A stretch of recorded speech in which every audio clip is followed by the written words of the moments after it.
Okay, so we were in section 1.2 and we had looked at, I think the last example we had looked at was number 11.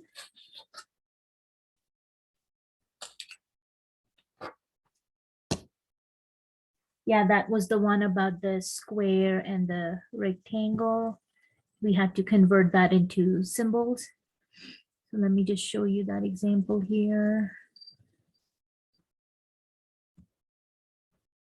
Yeah, so that was the example we had looked at. All squares are rectangles. So kind of continuing with, converting our statements into symbols.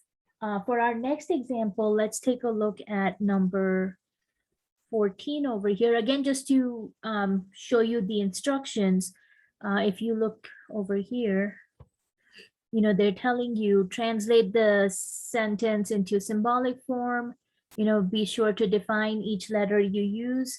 And we are looking at number 14 over here.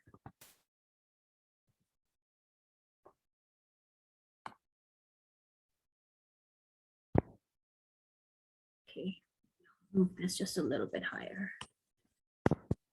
Okay, so number 14, the format of your statement, as you can see, is saying no convicted felon is eligible to vote. Let's take a look at, the way we write different sentences. So we had looked at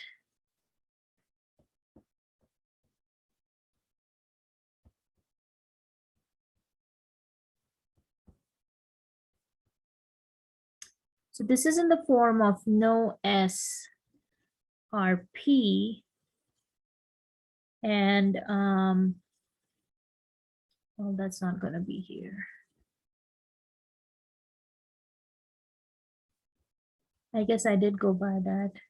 So it's, basically in the form of no SRP, which is your universal negative. So we need to basically define, what those S and P statements are going to look like individually.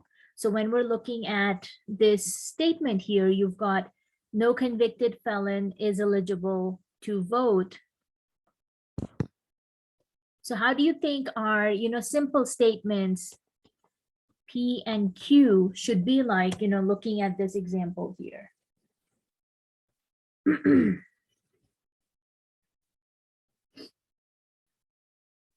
So you can think of this as no SRP.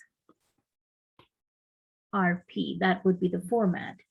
Or in this case, since we're using P and Q, P and Q. But how would we write that into statements? Because the no convicted felon is eligible to vote is basically a compound statement, and we have to break it down into simple statements. This part kind of confuses me. Okay. Because I'm not exactly sure what to write or how to find, I don't know. I'm just confused. Okay. And Roman, I just saw your message, but it's not showing me that anybody is in the waiting room trying to join. So I'm not sure if he is just having some trouble at her. And as soon as she shows up on my list, I'll definitely let her in. I'm not sure why she's not able to join in. So what's happening here, guys? And a lot of this can be kind of coming down to using English to help us, come up with these statements. So we know one of the statements has to have convicted felon as part of it. And then the second statement, or the Q statement, has to have the eligibility to vote. So since we are talking about a person here, right, we're basically saying convicted felon, which we know is going to be a person, and anybody who's eligible to vote, again, are going to be people, right? It's going to be a person. So basically just using that, we can say a person is a convicted felon.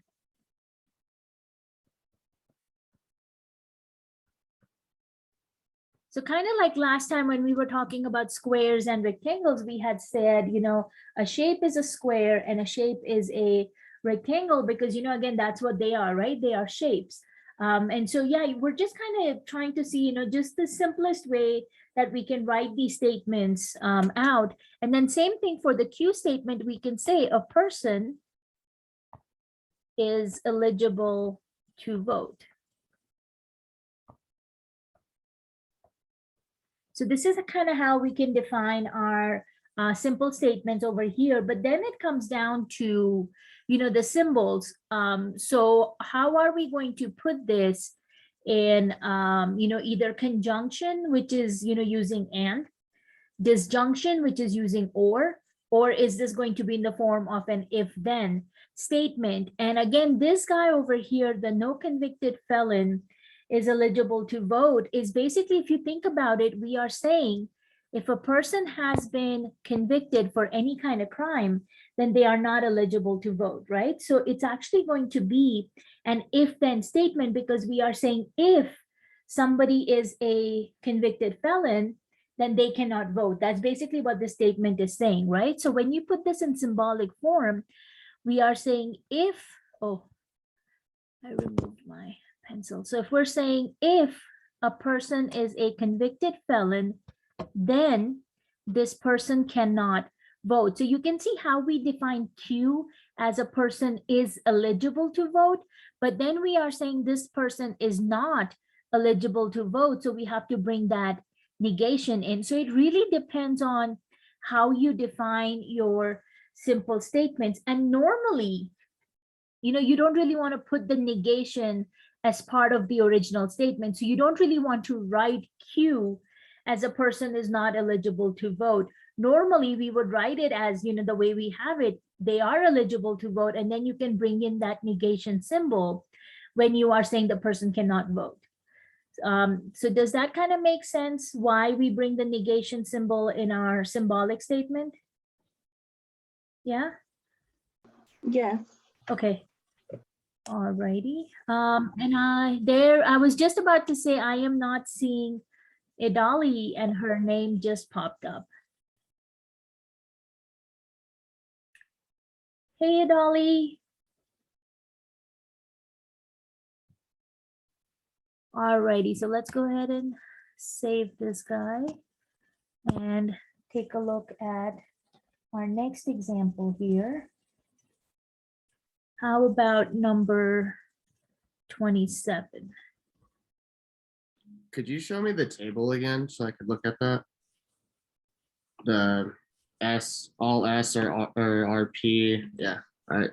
Sweet. Thank you. Yeah, no problem. So this table actually is just to show you, the negations of each other, but yeah, you can kind of see the general form of the sentences. All righty. So we are looking at number 27 here. And this one you can see is saying, I do not sleep soundly if I drink coffee or eat chocolate. So the way we're going to break this guy down is, you can see we are talking about I do not sleep soundly. So that's going to be one of the simple statements. It's talking about drinking coffee or eating chocolate. So coffee and chocolate are also going to be two separate statements. So remember, we're trying to break this down into simple statements. So you want to try, and if it takes you into 3, 4 or more simple statement, that's okay. There's no rule that you should only have 2 simple statements. So just kind of looking at those, part of the statement that I have underlined, we can basically come up with P as, I guess we will do that as I sleep soundly, because again, we don't really want to bring the negation into our simple statement. For Q, we can say I drink coffee.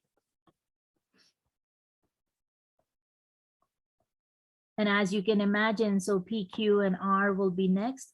We can do that as I eat chocolate. Okay, so looking at the original statement over here now, how are we going to put this into our symbolic form?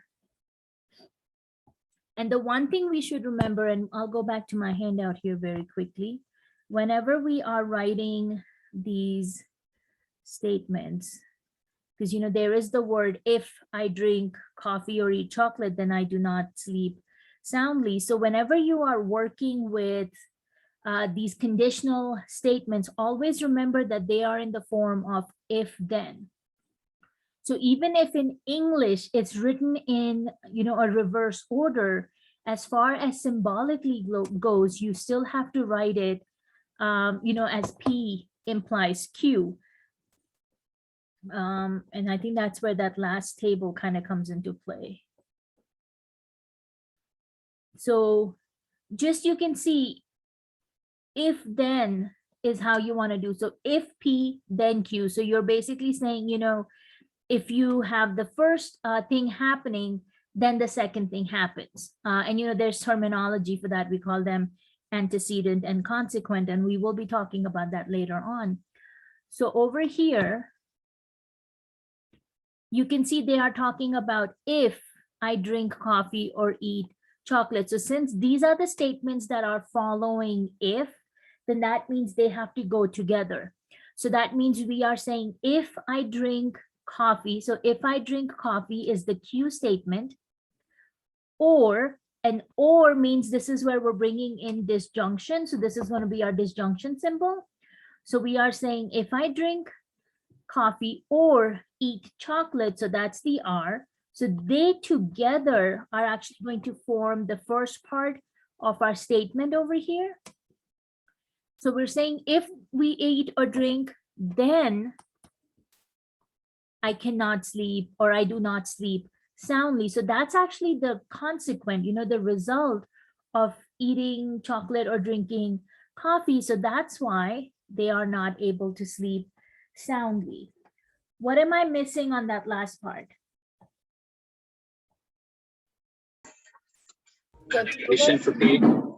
The negation, yeah, because remember, we're defining P as I sleep soundly. And of course, this person is saying I do not sleep soundly. So we need to have our little negation symbol in there.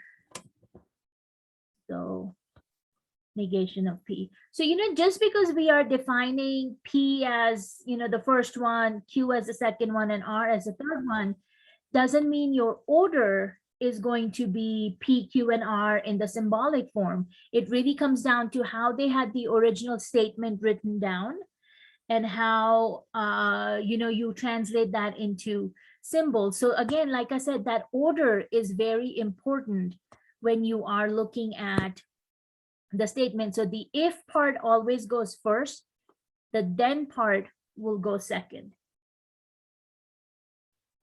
So anyone have question on this example here? So when you have three of them like that, is it always going to be P, Q, and R, or is the third one, can it be like a different letter? Yeah, I mean, normally we just go in those orders. If you remember, again, in your handout, they kind of had told us that, some of the common I just wanted to make sure like it didn't matter if it does matter if you used R. I think in your homework, you will see they kind of stick with these PQRST letters because that's kind of what your textbook is defining over here. Because what happens, Brandon, is a lot of times some of the other letters have already been designated for other uses. And so a lot of time they kind of went in the middle of the alphabet to see, some letters which were not being used as often. Okay, just wanted to make sure because it's like, oh, if I used R, but they wanted me to use S, it's like, okay, really,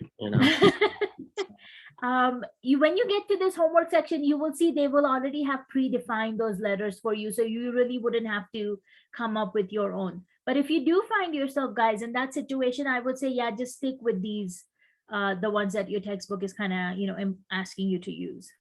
Thank you. Yeah, you're welcome. All righty. Let's see.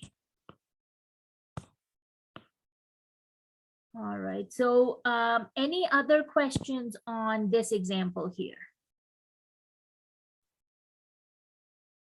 Okay. Let's do one more just to make sure you are comfortable with that. And how about we look at 31 over here? So this one is talking about if you drink and drive, you are fined or you go to jail. So here you will see there are actually now 4 statements that we can come up with, because one of them is going to be on the drinking, one on driving, one on being fined, and one on going to jail. So this one here, we're going to have 4. So we can do P, Q, R, and S. So here we're talking about you drink, you drive, let's see, you are fined, you go to jail. And you will also see we have connective words over here. You've got and over here and or over here. So I'm going to give you guys about a minute to think about, what your symbolic statement should look like for this case, because obviously you can see, these guys are being combined together because they're talking about drinking and driving. This one is talking about, what happens when you drink and drive. You can either be fined or you can go to jail. So just take a minute, like I said, think about it. And when I ask you to, let me see what you think the symbol should look like when you try to put this all together. So like we did last time, when I ask you to, you can send your answers through chat. Obviously don't do it just now. Let's give everybody a chance to come up with an answer.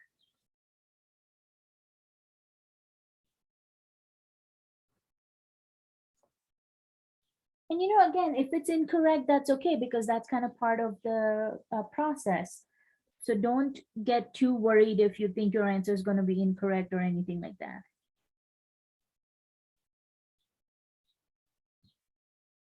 So just have your answer ready. And when I ask you to, you can send it in.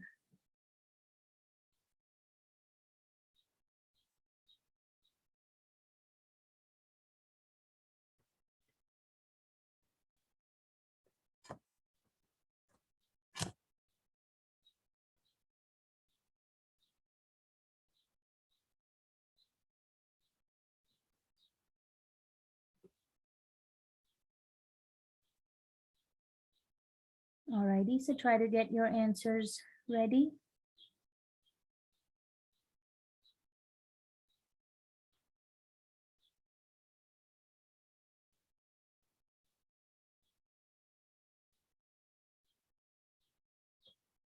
All right, go ahead, send it in, guys.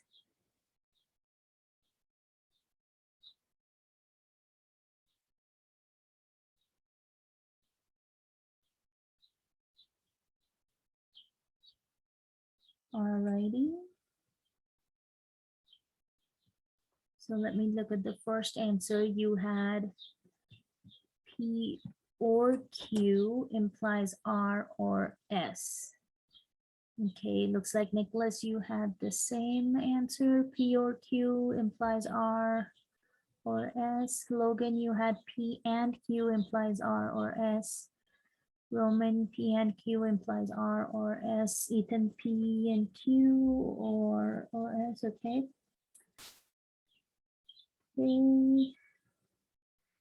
Holly, I know you are on your phone, so I don't know if that's causing you a little bit of a trouble in typing in, but it looks like you put your arrow in first, and then you have the P, Q, and R and S. I'm not sure if that's what you meant to put in, because that would be incorrect. Yeah, because you have to have some part right in the beginning before you can use the arrow. Yeah, no, that's what I meant to put in, but I read my notes wrong, but I see what I did wrong. Oh, okay, all right, very good. And then I can see Ashley and Riley, you guys have P or S implies R or S. Alrighty, so let's take a look here. Go ahead. Wouldn't Roman have the right one? Because the one means and. Yeah, you should have the and in the front, because with the if statement, we are talking about, if you drink and drive, then basically you are being fined or you're going to jail. So our antecedent, or the first part of this, is definitely going to be you drink, which is P, and drive. So that's definitely going to be, the caret symbol here. So P and Q, and we do want to put them in parentheses because together they make the first part of our statement. So this is the if part, and then when you do the then part, that is where the arrow comes in. And then we are saying you are fined. So that is R, or, and because it's an or, it's that V looking symbol, or you would go to jail. So again, since it can be either one of those things, we're again grouping them together. So most of you were able to bring in, one or the other part of this into your answers, but Logan, you were just missing your parentheses, but your symbols were fine. Brandon, Nicholas, you guys definitely had the or in the first part with the PQ instead of the and. Ethan, your answer looks good as well. Roman, definitely yours does too. And then, yeah, so each one of you had like part of it that would be correct, and then, some of it was wrong. So this is a good process, this is a good practice, because again, you are kind of able to see that,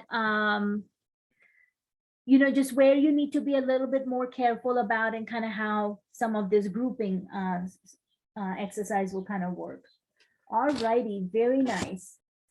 How about trying a little backwards exercise? So now we have done, from words to symbol. Now let's go backwards and do from symbol to put them back into words.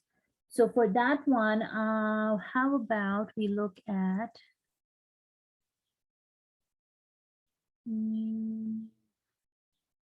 let's do 35 over here.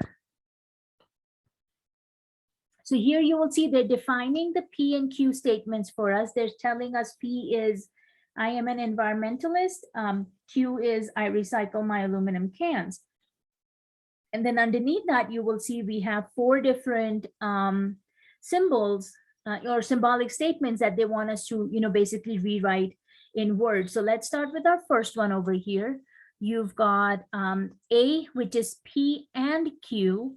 So putting these in words, what do you think that would be, looking at the P and Q definitions that they're giving us, right here at the top?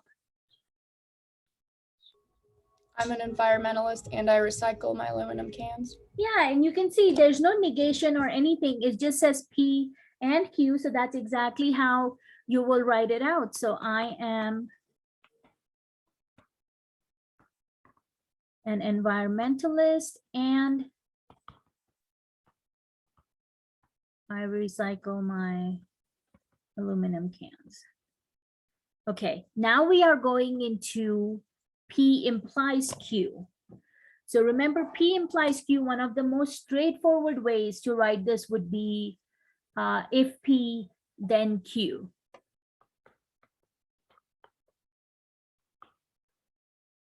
So again, take a second and let's see if you can tell me what this should be in words.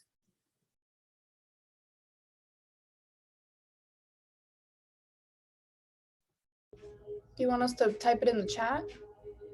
You can tell me through just vocally tell me, because I know writing it out will take a little bit longer. Okay. If I'm an environmentalist, then I recycle. Yeah, exactly. So you can see we're just changing it from an and to an if then statement, but we're still keeping the same order. So P is still in the front, Q is at the end. So you're definitely saying if I am an environmentalist, but instead of and, you will of course say then I recycle my aluminum cans.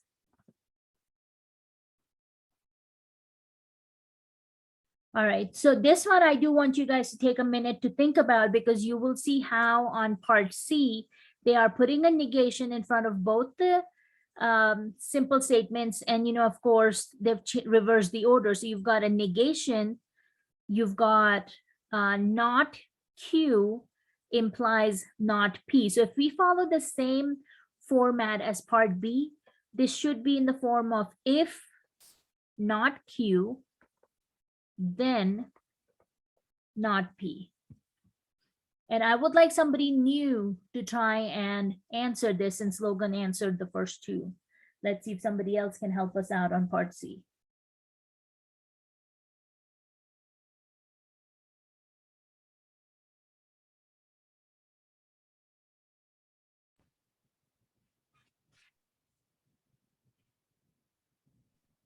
Would it be if I am not an environmentalist, then I do not recycle my aluminum cans? Oh, you need to reverse that order because Q is first, right? You have yeah. not Q first. So if you had to switch that, what would it be, Dolly?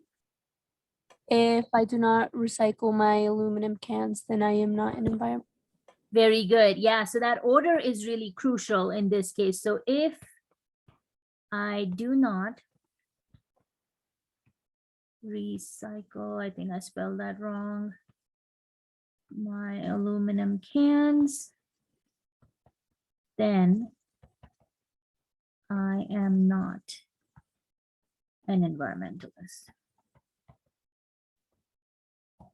Alrighty, very good. So yeah, just be careful about following that order when you guys are putting these, symbols into words. All right, let's do the last one here, guys. Part D is talking about Q or not P.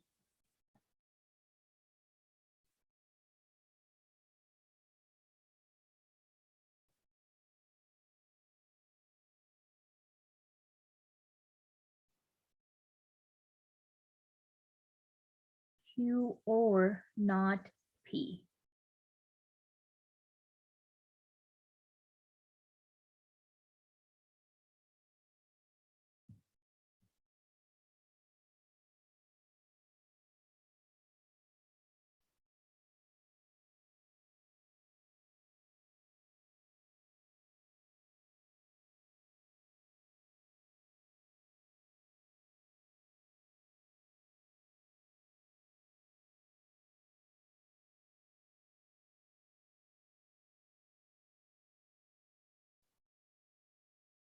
Ashley, if you wouldn't mind just moving your camera down a little so I can see you. Awesome, thank you. All right, guys, part D, what do we have?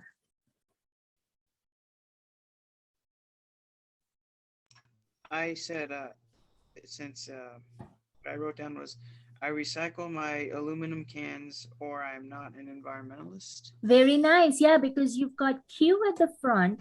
So that would be, and of course, there's no if then because this is a disjunction, it's an or statement. So you're just saying, like Ethan said, I recycle my aluminum cans, or, and this is where the negation is coming in, I am not an environmentalist on your P statement.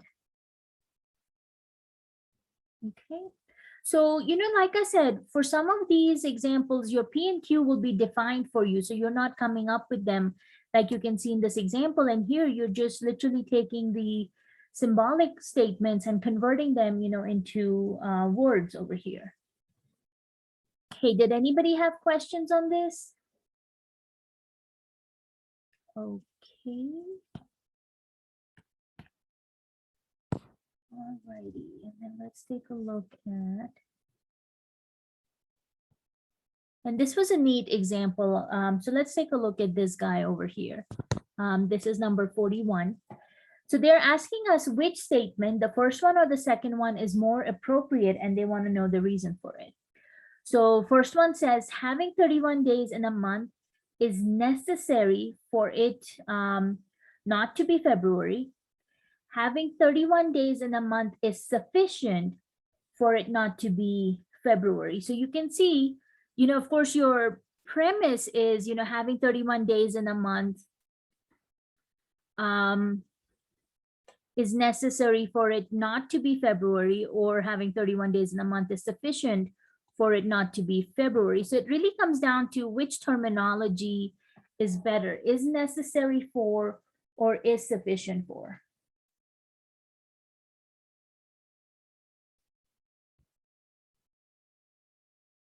So as long as a month has 31 days, is that sufficient enough for it to not be February, or is it more necessary that a month should have 31 days to not be counted as February? Necessary. Sorry? Necessary. So you're saying the first statement is more appropriate? Yes. Okay. Does anybody see why that would be a problem? Because think about how many days in a month, the 12 months in a year have. Are all of them 31-day months? Is it because some months are 30 days? Exactly. Oh. So that's why is necessary is actually not appropriate. We can say is sufficient because, again, if you are a 30-day month, you're not February, right? So having 31 days in a month is not necessary. It is definitely sufficient because necessary, kind of makes it that no other option is possible then, right? Because it says, you have to have 31 days, otherwise you will be considered the month of February. But as we know, that's not true. You can have 30 days in a month and still not be the month of February. So it's a very minute difference between those two terms, but you will see because, we use these concepts of is necessary for or is sufficient for when we are defining our conditional statements, the P implies Q statements. And so it really does make a difference of how you are using these sentences. So statement 2 is going to be the more appropriate one in this case. All righty. Well, Idali, thank you for trying. I appreciate that because, you have to try and figure out, am I on the right path or not? And of course, you guys will be doing that in your homework assignment also. Some of these you will try and either get it right or you will get it wrong, but that's okay. All righty, let's look at our next section over here, guys, section 1.3. And as I was telling you last time, the guideline that came through to us said, they wanted you to focus a little bit more on the statements and symbolic logic and stuff like that, and not as much in the past as we did with truth table. So from your section 1.3 homework, I have taken some of the bigger truth tables out and tried to leave it at some of the simpler ones, with 2 statements or 3 statements. Like I said, I've taken some of the bigger ones out. So you will see this homework section is going to be a little bit smaller than the other ones because of that mandate that came through. But I still want you to get a little bit of a sense and a feel of how truth table works. Because a lot of times what happens in logic is you're not really thinking of this in terms of, in English, does it make sense? You're thinking more about this in terms of, mathematically, does this make sense? Or, using that idea of logic, does it make sense? So a lot of times, working with truth tables actually makes it a little bit easier for us to try and see if a given statement makes sense or not. Because like I said, if you think in terms of, in English, does it make sense? It really kind of doesn't work that way. So let's just take a look at some of the basic truth tables here. Will not get very detailed. So this one here is just saying, as you can see at the beginning, we're saying your friend Maria is a doctor and she's a Democrat. And if someone told you Maria is a doctor and a Republican, we would say, of course, that statement is wrong. And if someone told us Maria is a doctor or a Republican, we can actually say the statement is true. So look at the 2 different statements we are looking at here. This one is saying Maria is a doctor and a Republican. So we know she is a doctor, but she is not a Republican. And that's why this statement is false. But when we say Maria is a doctor or a Republican, this one here, we're saying one of them is right, but the other one is wrong. And in this case, we can actually say the statement is true. Because, one of those parts is true, right? And so that's the reason why depending on what kind of compound statement you are looking for, the truth value of that statement can kind of change based on, is this an and, is this an or, an if then, or one of those if and only if kind of statements that you are looking at. So the way we talk about truth value, and you can again kind of see they're talking about another example here. When we say Santa Fe is the capital of New Mexico, that statement will have a value of true because that's what it is. But if we say Memphis is the capital of Tennessee, then that statement is false. And remember when we were defining statements in the last section, we had talked about a statement is a sentence that has a true or a false value. So, we talked about how opinions or questions do not count. So we're just building up on that we had talked about. So the way this goes is if you are given a statement P, and that statement P can be anything, like we were talking about, you drink, you drive, you go to jail. What was the other one? You are fined. So those were your individual statements. So just think of any one of them as being statement P. Now there's only two scenarios that can happen. The statement P can be a true statement or it can be a false statement. So if you drink, then that would make it true. If you do not drink, that would make it false, right? So if the original P statement can be true or false, when you look at its negation, if the original statement is true, remember the negation changes the truth value. So if the original statement was true, then the negation will become false. And same way, if the original statement was false, the negation will become true. So negation is basically going to reverse whatever your truth value is. This is what the truth table for a negation will end up looking like. And you guys can look through the examples if you like. Now, if we're talking about a conjunction where we are using two simple statements, so P and Q this time, and you will see here we are talking about, they're actually using the same idea of, Maria being a doctor and a Republican. This would be the conjunction. Now, what happens in this case is because you can have two truth values, true or false for statement P, and you can have true or false for statement Q, that actually ends up giving rise to 4 rows in your truth table. So you can see over here, since we only had one statement P and its negation, you only had 2 rows over here. But now that we have 2 simple statements, P and Q, you actually end up with 4 rows. So depending on how many original, simple statements you will have, it will actually affect the number of rows your truth table will have.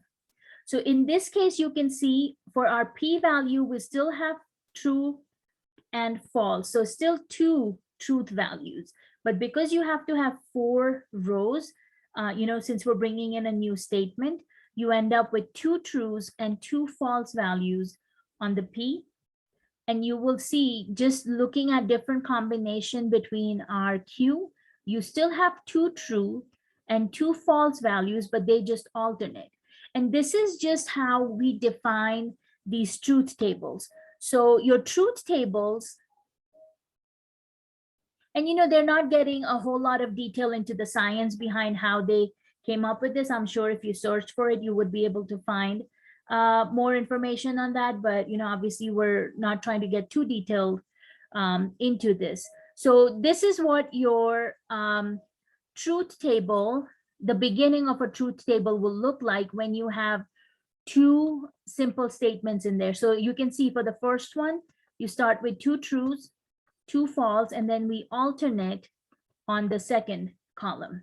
Now, when we get into our conjunction where you're actually doing P and Q, so you can see this first 2 columns look similar to what you had up here. But now we are saying, okay, so let's talk about this in terms of conjunction. And, we're talking about Maria being a doctor and a Republican.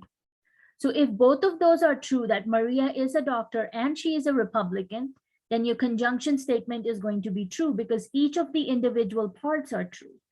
However, if one statement is true and the other one is false, Because this is a conjunction, this is where we're using and.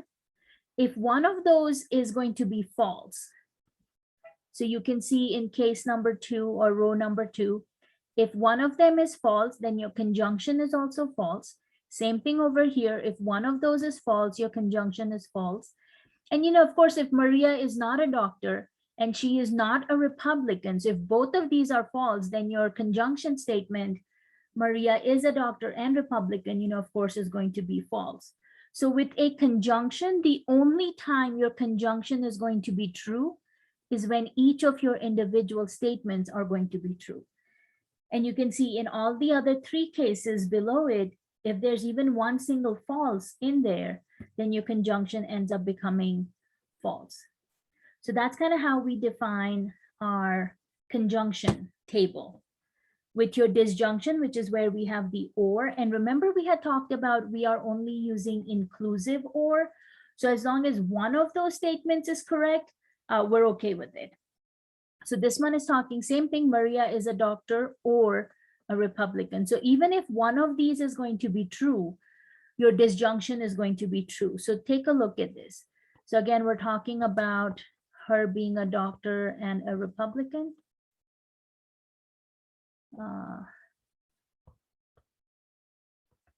Yeah.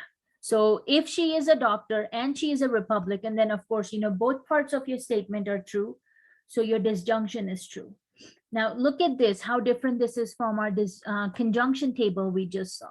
So we are saying Maria is a doctor, but she is not a Republican. But because one of these parts is true, your disjunction is true. In the third one, we are saying she is not a doctor, but she is a Republican. So same thing, since one of them is true, this is your whole statement is going to be true. The only time your disjunction is going to be false, as you can see, is when both individual statements are false. So she is not a doctor, she is not a Republican, so we cannot really say Maria is a doctor or a Republican. So both of those are going to be false. Your disjunction is going to be false. So this is the only time your disjunction is false. In all other cases, you will see it's true. So kind of opposite, from your conjunction table, if you think about it. Conjunction is true when both individual statements are true. Everything else was false. In a disjunction, as long as one of them has a true value, your entire statement is true. The only time it's false is if both individual statements are false. So it's really very unique to kind of see, how these tables work, because it really depends on the connecting word you are using. So you've got some examples here if you want to look through. And this might be something important to kind of keep track of, is how those number of rows are calculated. So depending on how many individual statements you have, so they're using n to represent that. Based on that, you are actually going to be using 2 to the n as your calculation over here. So if you think about this, if you only have one original statement, right, which will be 2 to the first power, which will give you 2 rows. If you have 2 original statements, kind of like we did over here, just P and Q, that will give you 2 to the second power, which is 2 times 2, which will give you 4. If you have 3 original statements, so you have P, Q, and let's say R, right? You've got 3 in there. That will be 2 to the third power, which is 2 times 2 times 2. That will give you 8 rows. So that tells you how many rows your truth table will end up having. And I think that's kind of what happens here. Yeah, you can see how we have P, Q, and R, and you end up with 2 to the third power. So that's 8 rows. And look at how we define, the initial cases. So in this case, since you have 8 rows, your first column for P is going to have 4 trues and 4 false. So instead of, doing 2 and 2 like we did with a table with 4 rows, with the 8 rows, you need to go 4 and 4. For your second column, you're working in pairs, so you have 2 trues, 2 false, 2 trues, 2 false. So instead of each one alternating like we saw before, you're going in pairs now, so 2 of each. And then your last column for the R is where it alternates. So you have true and false, true and false, true and false, true and false. So you're going into fours for the first one. You are going with twos on the second one, and then your third one will be each alternating row. We'll go back and forth between true and false. And we always begin with true as our first value. I want to show you, since we've looked at the other three, I want to show you what the table for a conditional looks like. So this one is going to be a little bit interesting because you kind of have to think in terms of, if I do this, then this will happen. So the example we are using over here, and I really need you to think about this. For the first one, you are saying, if you give me $50, then I will give you a ticket to the ballet. So think about this. If you give me $50, only then I will give you the ticket to the ballet, right? Because if I don't get paid, you're not getting a ticket. So think about this. Looks like I lost Brandon somewhere over there. So let's take a look at this. The first part is saying, if you pay me $50, then I give you the ticket to the ballet. So let's say you paid me the $50, you got your ticket. So obviously that means our transaction was done successfully. This is a true statement. You paid me $50, I gave you the ticket, we're good to go. Now think about this. You gave me $50, but then I did not give you the ballet ticket. So that was not a successful transaction, right? Because you did your part by giving me the $50, but then I didn't return and give you your tickets back. So in this case, you will see that our conditional statement is false. Now, the third situation is interesting because you did not give me the $50 because that's a false. So you did not give me the $50, but I still ended up giving you the tickets to the ballet. So technically, you still got the result, right? Even though the first part was not met, the second part happened. You still got the result that you were expecting. And because of that, it actually makes your entire statement true. So even though the $50 were not paid, but since you received those ballet tickets, we can say our conditional statement is true. And then the last one, of course, you did not pay the $50. You did not get the ticket. So technically we didn't fail the transaction, right? Because if you don't pay me, you don't get the ticket. So as far as the statement itself goes, it's not false. Because if you had paid me the $50, which is our second scenario, if you had paid me, but then I don't give you the ticket, that's when your transaction fails. But if you don't pay me, then obviously you should not expect to receive the tickets, right? And in that case, we can say the statement itself is still true. So the only time a conditional statement will fail is when the first part happens, but the second part does not. So this table is a little bit different, and you kind of have to think about it a little bit more to see why in some situations it still is true, and then why it fails in that second scenario. So it's kind of a very interesting way that this conditional table works. And then you can see there are examples there to help you out with different combinations of these PQR letters. In fact, I wanted to show you, we actually use truth tables to try and also determine if two statements are equal together. And we actually do that by comparing their truth tables.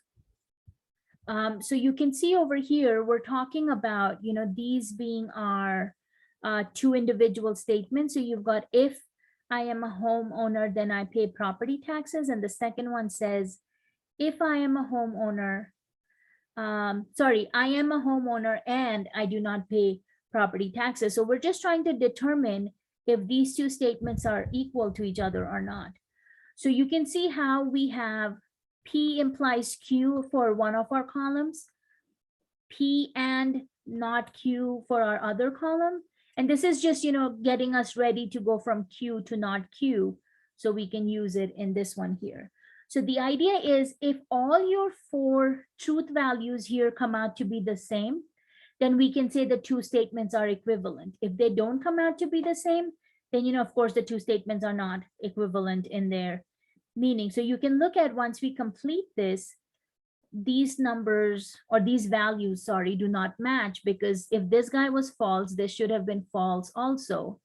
And if this guy is true, this should have been true also. So obviously, since my 2 truth values in those 2 columns did not match, our 2 statements are not equivalent to each other. Because, again, like I said, in English, it doesn't matter if you think it makes sense or not. It really comes down to, logically, can we say, yes, this is a sound logical argument or not? And like I said, a lot of time truth tables can be the way to go through that. I also wanted to highlight that we also a lot of times use these De Morgan's laws to kind of help us figure out, what 2 statements are equivalent to each other or not. And you can see they're talking about that equivalency right over here. So this is involving the negation of a conjunction, what that would end up looking like, and the negation of a disjunction, and how these 2 statements will be equivalent to each other in meaning and in truth value. So they kind of go through a little bit of that explanation over here. This might be another important table to have, just to see how negations of these compound statements look like. So that would probably be another thing I would keep handy as you're going through these examples.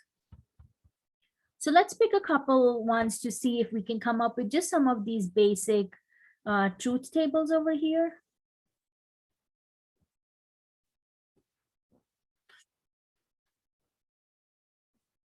So let's start out with, let's see over here.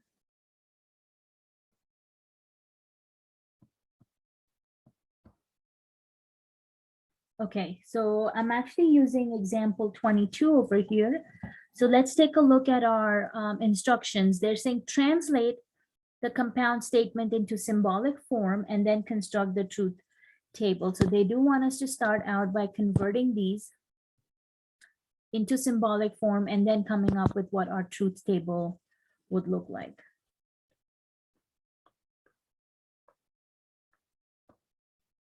Okay, and we're doing number 22. So let's start with the symbolic form first. So this one is saying, if the lyrics are not controversial, the performance is not banned. So this looks like 2 simple statements over here. So we can break those down into P and Q. So anybody want to give me what you think our P simple statement should look like? The lyrics are controversial. Very good. Yeah, again, leave the negation out of that. So the lyrics are controversial. Very nice. And then for Q? Performance is not banned. So again, Cynthia, just leave the negation out and we can say the performance is banned. Okay. Alrighty, so now that we have our 2 simple statements, we can now go ahead and put this in our symbolic form. So we are saying the lyrics are not controversial. So that would have to be negation on P. And then same thing here, the performance is not banned would have to be negation Q. Can you tell me if this is going to be a conjunction using and, a disjunction using or a conditional statement with if then?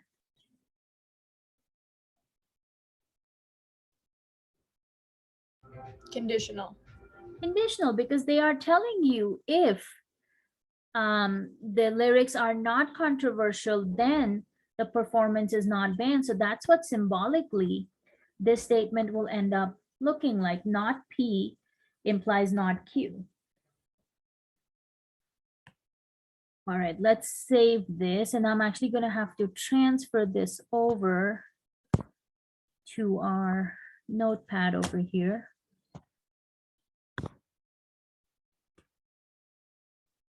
Okay, so we had P defined as the lyrics are controversial.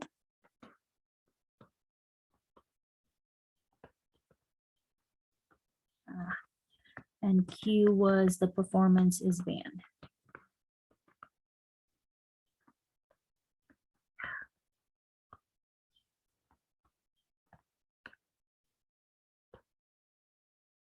All right, so our symbolic came out to be not P implies not Q. Now, when you are creating a truth table, so remember you only have P and Q as your two original statements. So that will be 2 to the second power, which is 2 times 2. So this tells us we will have 4 rows in our table. And let me see if it will let me insert a table over here. So we'll need a table with 4 rows. So P and Q, we need to do a negation on both of them. And we need one for the final statement. So let's do it this way.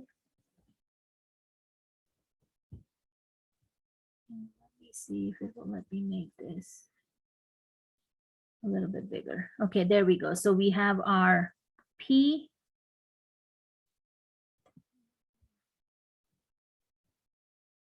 Because I write a little bit bigger than most people, let me make this just a hair bigger. Okay, so we have one column for our P and Q.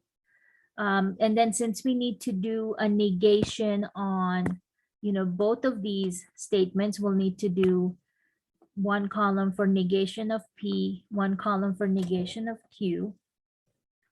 And then in here, we need to do negation P and then negation on Q.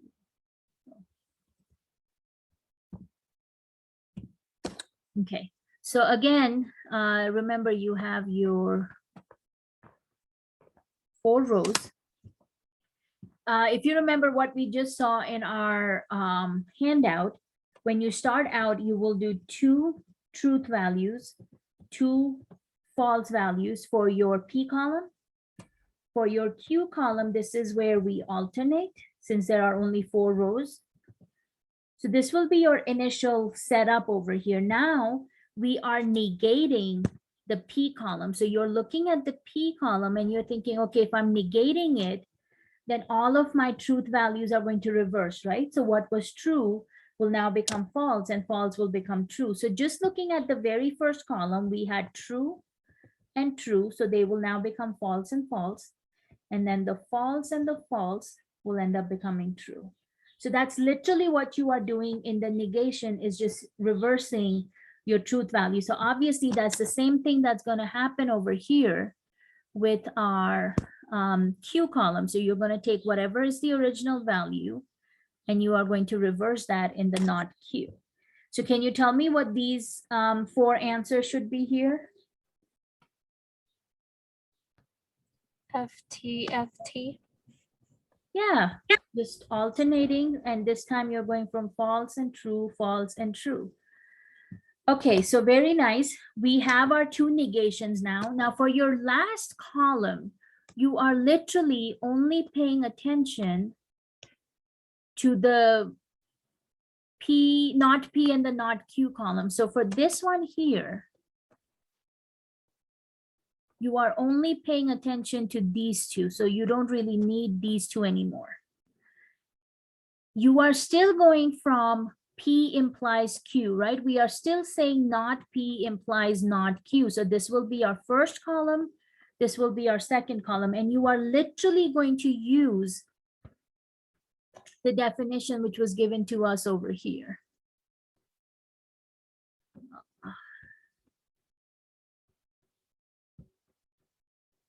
Where's my, yeah, so this is what we're using to help us guide. So you can honestly, since the order is the same, you can think of what happens if this guy was not P, not Q, and this guy was not P, not Q. So if both of them are going to be true, your conditional statement is going to be true. So you can see that is our fourth case over here. We've got true and true. So this statement will be true. Remember, when both of them are false, the conditional statement is still true. And that's what we have over here. If both of them are false, our conditional statement is still going to be true.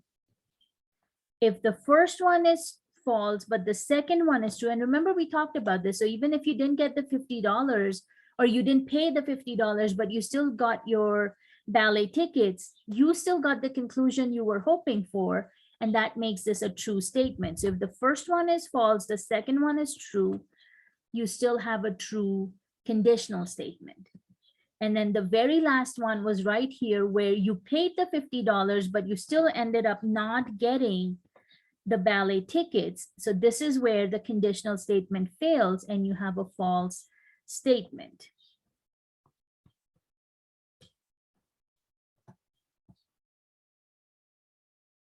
Question on this one, guys?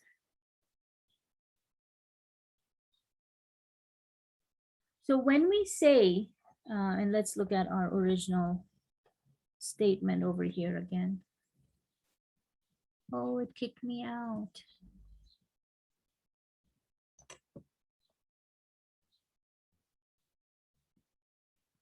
Okay.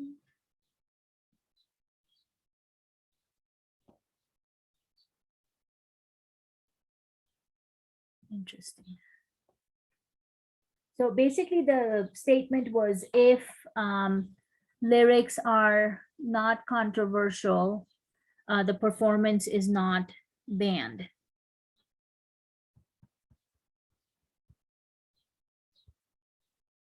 So we are saying the only time this statement will fail is when we say, you know, if the lyrics are controversial, because remember we defined P as lyrics are controversial, and the not P, if not P is true, then we are saying the lyrics are not controversial. So if the lyrics are not controversial, but the performance still gets banned, then, you know, of course we have a problem with that. So your statement wouldn't be true. And this is where your statement fails. But you can see in all other situations, your statement will be true. So that's kind of how, you know, you have to use this idea of truth tables to help kind of logically break down a statement. Okay, so questions on just, you know, coming up with these truth tables.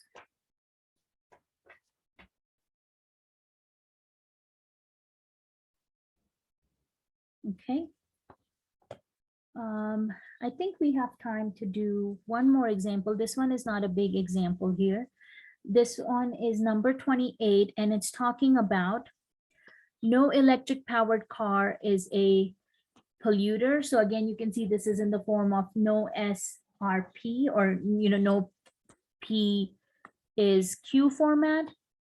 So again, if we had to define each one of our individual statements, you know, we're talking about an electric powered car. So we can basically say, you know, a car is electric powered for one of our statements, and the other one can be a polluter. So we are saying, you know, a car is a polluter.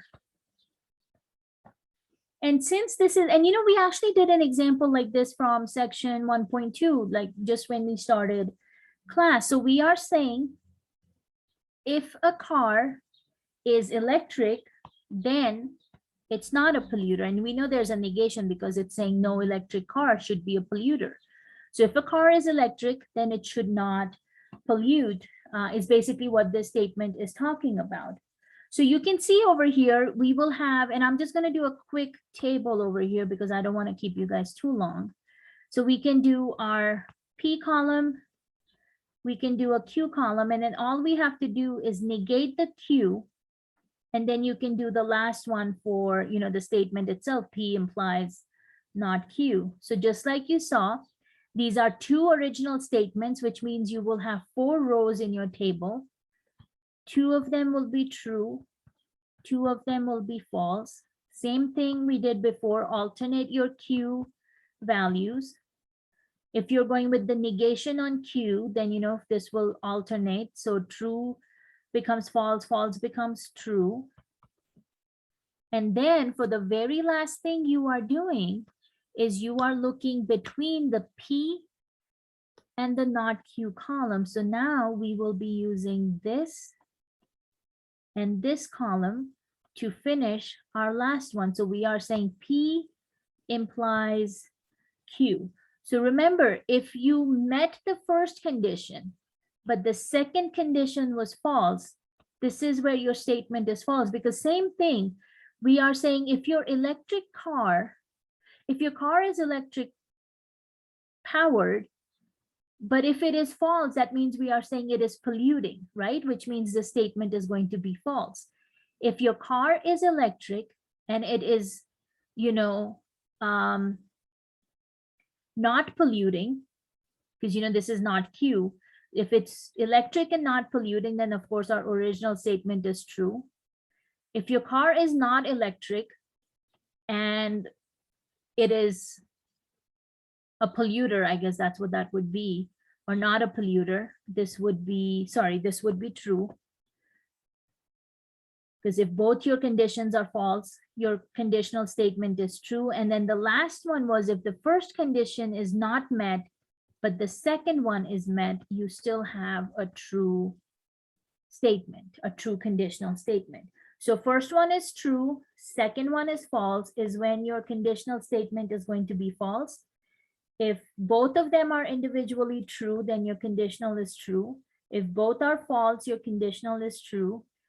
First one is false, but the second one is true, your conditional is going to be true. So, you know, again, like I said, the only time it fails is when we're saying the car is electric, but the car is not a polluter. And if it fails in that, then your statement is going to fail.